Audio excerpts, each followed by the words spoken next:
esteja convosco. Proclamação do Evangelho de Jesus Cristo, segundo São Marcos.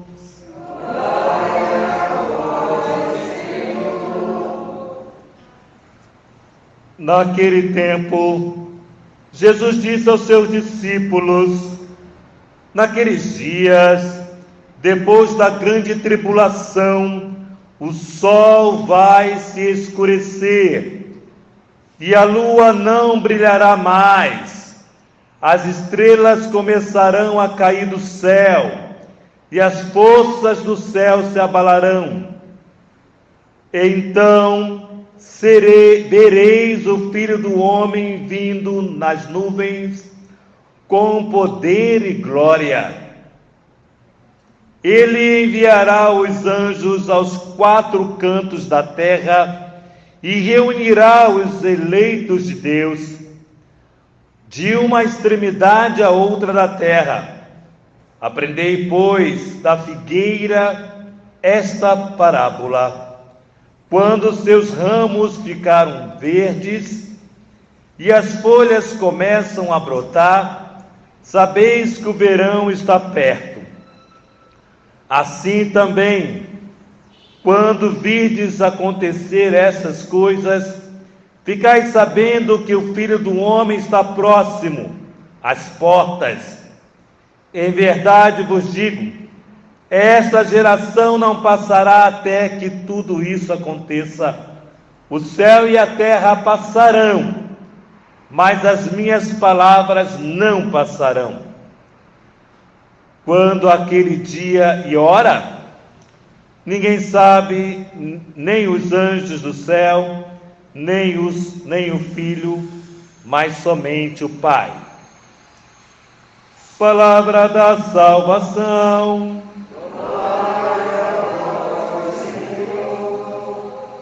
Amados filhos, queridas filhas, hoje a palavra de Deus está bem no gênero escatológico, ou seja, o fim dos tempos, o fim do mundo. Porém, nós queremos hoje fazermos uma retrospectiva da nossa experiência com Deus e que muitas vezes nos abalaram tantas situações, mas a experiência com Deus nos manteve de pé em muitas situações das nossas vidas. Hoje nos vai falar o profeta Daniel, que levantará Miguel, o príncipe defensor dos filhos do povo, e viverá um tempo de angústia. Diz aqui o texto que é um tempo como nunca houve até então. O que o profeta está vivendo é uma guerra muito grande, onde um rei quis dominar todo o povo. Era um rei grego, ou seja, não de origem semítica, mas um rei que queria trazer para o povo de Israel a estrutura de fé dele, de fé dos gregos. E aí houve um grande conflito, mortes, para que o rei não trouxesse um costume pagão para dentro daquele povo de Israel.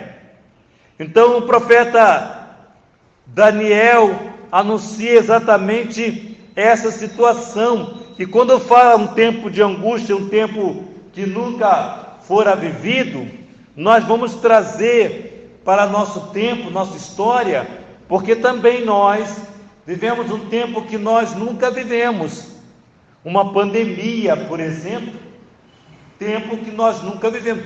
E já houve pandemias, sim, já houve, mas nunca houve uma pandemia mundial que dominasse o mundo inteiro. E mostra para nós a angústia desse povo e a nossa angústia também. Porém, vai nos apresentar que nós temos o caminho da esperança, onde brilharão o sol. Diz aqui o texto para nós: aqueles que dormem no pó da terra se despertarão, levantar-se-ão.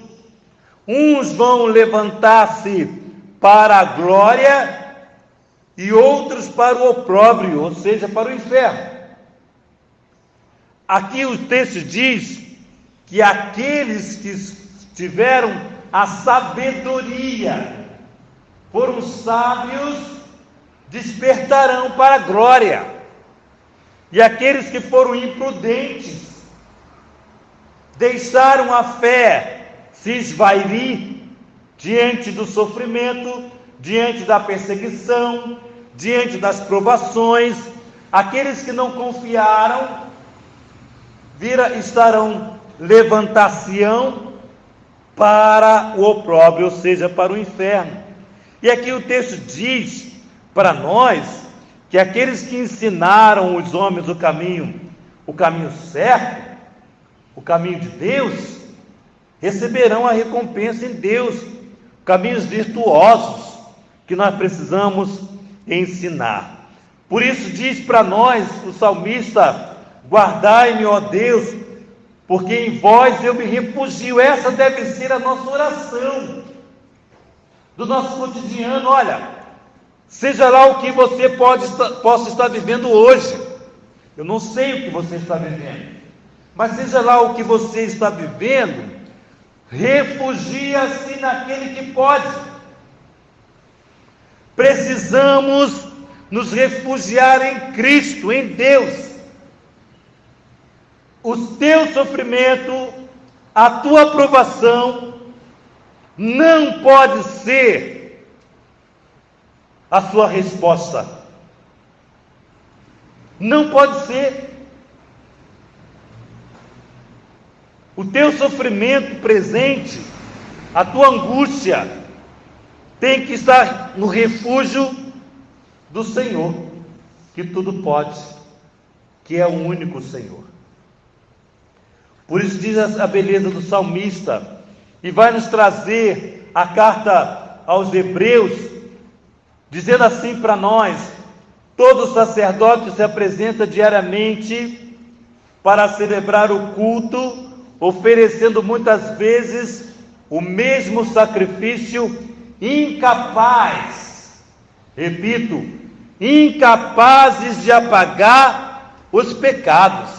Ou seja, nós estamos olhando para o Antigo Testamento. A carta dos Hebreus vai mostrar o Antigo Testamento. Por quê? Porque lá tinha o grande templo que fora destruído, e aí o povo de Israel, aquele povo que vivia, os judeus no caso, que vivia dentro do templo e que prestava culto dentro do templo, e uma vez que houve aquela guerra e o templo fora destruído, eles não têm mais sacerdote. Hoje os judeus não têm a figura do sacerdote.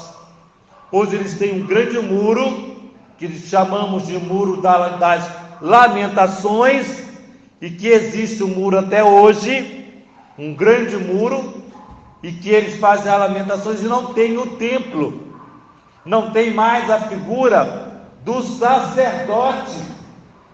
E diz o texto que esse sacerdote reconhecia que eles faziam o sacrifício, que eram incapazes de apagar os pecados. Cristo, ao contrário, olha a carta aos Hebreus. Cristo, ao contrário, depois de ter oferecido um sacrifício único pelos pecados, sentou-se para sempre à direita de Deus Pai. Ou seja, nós, padres, bispo, papa, o nosso sacerdócio está configurado no sacerdócio do Cristo. Por isso, oferecemos no altar o sacrifício de louvor, que é o próprio Cristo, que apaga as nossas iniquidades, os nossos pecados. No Cristo. Por isso, diz para nós aqui o texto: não nos resta mais senão esperar até o último inimigo estar debaixo dos pés de Cristo, porque para aqueles eleitos não existe mais o sacrifício do perdão dos pecados. Não tem mais. Para os eleitos não tem mais. Para os santos não tem mais o sacrifício para a expiação dos pecados, porque a chave que eles viveram chama-se o perdão. Quantos de nós temos que liberar o perdão? Você sabia que pela falta do perdão muitas pessoas ficam doentes fisicamente? Muitas doenças que nós vamos adquirindo é pela falta de perdão. Situações que vivemos, situações que não esperávamos e não conseguimos perdoar, e isso traz doenças físicas, doenças emocionais. Por isso o texto hoje nos traz esse sinal que o perdão é a chave para a nossa libertação total, porque enquanto filhos de Deus, enquanto aqueles que fazem o bem, enquanto aqueles que querem o bem, não temos outro caminho senão perdoar aquele que tem nos machucado, nos ofenderam. E aí o Santo Evangelho nos apresenta, naqueles dias, depois da grande tribulação, o sol vai escurecer, a lua não brilhará mais, as estrelas começarão a cair do céu, as forças do céu serão abaladas. Então, quando tudo isso acontecer, vereis, diz o texto, olha que bonito, vereis o Filho do Homem vindo das nuvens com poder e glória, porque o Cristo é o nosso sol. Os pagãos, lá no tempo de Israel, e aqui no nosso Brasil, os índios adoravam o sol. Eles tinham o sol como seu Deus. A igreja, reconhecendo essa beleza do sol, que aquece, que nos tira da noite, que nos tira da escuridão, vê o sol, o Cristo, que nos ilumina. Então o sol tem para nós cristãos esse símbolo forte, o Cristo, que vem nos iluminar, que vem nos tirar da treva, da escuridão. Por quê, amados? Porque a noite não dura para sempre. O sol ofusca, tira a escuridão.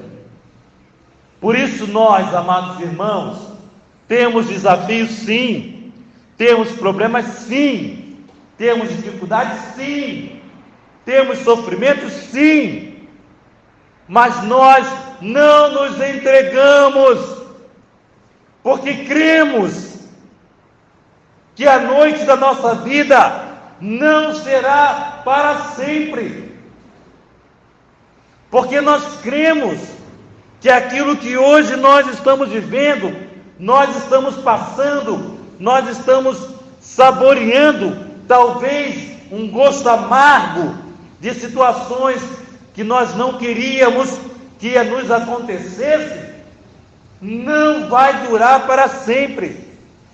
Essa é a esperança. É nisso que nós temos que nos segurar. Quantas pessoas perderam a fé? Quantas pessoas desistiram de Deus diante do sofrimento, diante da dificuldade, diante da provação? Por isso diz que os santos, os eleitos, eles são para nós exemplo de quem passaram por grandes tribulações até o sacrifício real, deram a sua vida, derrubaram sangue fisicamente pelo amor a Cristo. Eles são o nosso exemplo.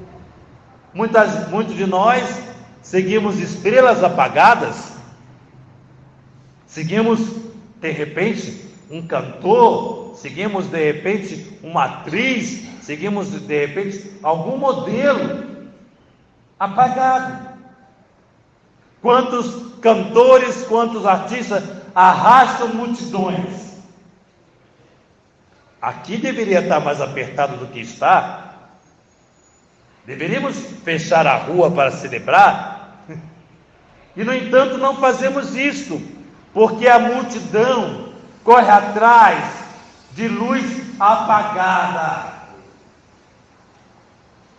de luz que gera trevas, porque nós nos apaixonamos por aqueles que não podem nos dar a verdadeira alegria. Então, amados filhos, Cristo é o nosso foco, é o nosso sentido. Não podemos nos debruçar na depressão, na angústia, na dor. Temos que olhar para o Cristo, é o nosso sol, o sol aquece. E por isso ele traz essa figura muito importante que o Cristo traz no Evangelho, traz a figura de uma figueira, que diante do inverno rigoroso, ela seca totalmente. Porém, quando vai chegando o verão, próximo do verão, e é ela, a figueira, que anuncia a chegada do verão, porque ela sente já o sol antes do sol chegar. Ela já experimenta o sol, e ela vai, e quando o sol chega, ela fica verdejante, e o fruto dessa videira é mais doce do que o fruto do ano passado. Quando você passar por essa tribulação que você possa estar vivendo, que a sua família possa estar vivendo, você sairá vencedor, de forma que o seu fruto será mais saboroso do que o fruto que você já tem dado. Olha que alegria! Exatamente isso. Essa é a nossa esperança. Embora o texto seja escatológico, ou seja, final dos tempos, mas é realmente final desse tempo onde Cristo não está reinando. É o final de um tempo onde o Cristo não está reinando, porque Cristo reinará na minha vida e na tua vida. Os nossos problemas, as nossas dificuldades não darão resposta para o nosso coração, mas a força, a luz, a graça de Cristo, que será e é a nossa resposta. Por isso, não perca a fé, não perca a sua fé, creia, porque tudo passa, Deus permanece. Louvado seja o nosso Senhor Jesus Cristo.